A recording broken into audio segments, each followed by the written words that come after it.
Assalamualaikum warahmatullahi wabarakatuh. Salam sejahtera buat kita semua. Semoga kita dalam kondisi sehat, bahagia, dan jangan lupa tersenyum ya. Kembali lagi di Astrindo Belajar, media belajar siswa SMK di Mapel Fisika Kimia dengan pokok bahasan kedudukan, hakikat, dan peran kimia dalam kehidupan. Tujuan pembelajaran kali ini, yang pertama, siswa dapat memahami kedudukan kimia dalam sains. Yang kedua, siswa dapat memahami hakikat ilmu kimia. Dan yang ketiga, siswa dapat memahami peran kimia dalam kehidupan. Yang pertama, kedudukan kimia dalam sains. Seiring dengan perkembangan zaman yang semakin pesat, baik dalam bidang informasi, komunikasi, dan iptek, bahwa ilmu kimia juga semakin berkembang secara signifikan. Hal ini ditandai dengan digunakan ilmu kimia dan produk-produk yang dihasilkan manusia, seperti sabun, deterjen, pasta gigi, sampo, dan lain-lain. Ilmu kimia juga berpengaruh dan memiliki peran yang penting dalam perkembangan ilmu lain seperti geologi, pertanian, kesehatan, dan dalam menyelesaikan masalah global. Nah, nanti kita akan bahas satu persatu ya. Masih dalam kedudukan kimia dalam sains, konsep dasar kimia merupakan kumpulan beberapa hal penting yang akan dipelajari atau dibahas dalam ilmu kimia.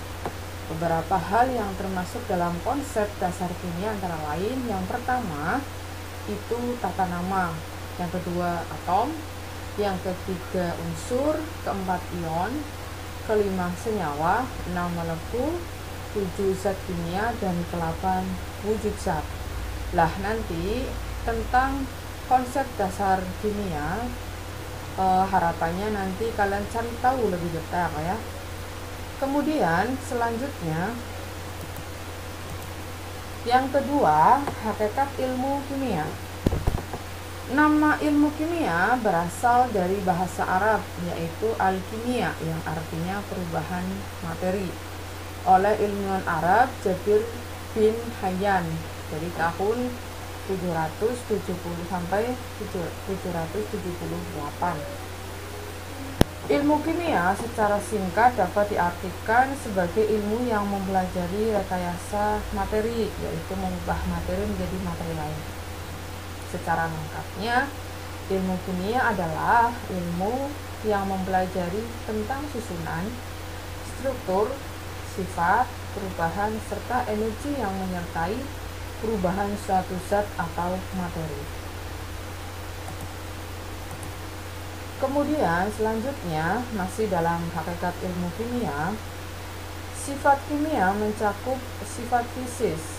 Fisis di sini adalah wujud dan penampilan, dan sifat kimia secara dua ya. Sifat suatu materi dipengaruhi oleh susunan dan struktur dari materi tersebut. Perubahan materi meliputi perubahan fisis atau fisika dan perubahan kimia. Energi yang menyertai perubahan materi menyangkut banyaknya energi yang menyertai sejumlah materi dan asal-usul energi itu. Jadi di sini ada 3 konsep ya tentang bentuk materi, perubahan materi, dan energi. Yang ketiga, peran kimia dalam kehidupan. Nah, tadi ya di awal kita sudah menyinggung dan ini lebih detail tentang peran kimia atau peran ilmu kimia untuk membantu pengembangan ilmu lainnya seperti pada bidang yang pertama, bidang pertanian. Ini misalnya tumbuhan pasti membutuhkan air serta tanah yang subur, sehingga dibutuhkan pupuk atau pestisida. Jadi peran kimia adalah membuatkan pupuk dan pestisida. Kemudian yang kedua, di bidang kedokteran. Misalnya penggunaan obat-obatan yang membantu penyembuhan pasien. Di sini adanya pembuatan obat-obatan. Kemudian yang ketiga, bidang industri dan pabrik, misalnya pabrik semen, kayu, cat, dan lain-lain. Nah, ini jelas proses di suatu pabrik atau industri. Kemudian selain yang tadi, yang keempat adalah peran kimia dalam pengembangan ilmu yang lain. Keempat ini bidang pangan, misalnya penggunaan mikroorganisme atau bakteri pada makanan seperti kecap. Nah, ini jelas adanya kimia di sini adalah peran bakteri atau mikroba untuk pembuatan kecap. Nah, kecap ini kan bisa kita konsumsi atau bahan pangan. Kemudian yang kelima adalah bidang hukum, misalnya terjadi kejahatan ataupun pembunuhan ya. Nah, ini dibutuhkan sampel hasil tes DNA. Nah, ini proses ini pun jelas menggunakan ilmu kimia. Kemudian yang terakhir adalah menyelesaikan masalah global. Nah, seperti menyangkut masalah dalam bidang lingkungan hidup, kedokteran, geologi. Nah, itu merupakan permasalahan global atau dunia. Itu saja yang perlu saya sampaikan terkait di materi ini. Semoga bermanfaat. Terima kasih. Assalamualaikum warahmatullahi wabarakatuh.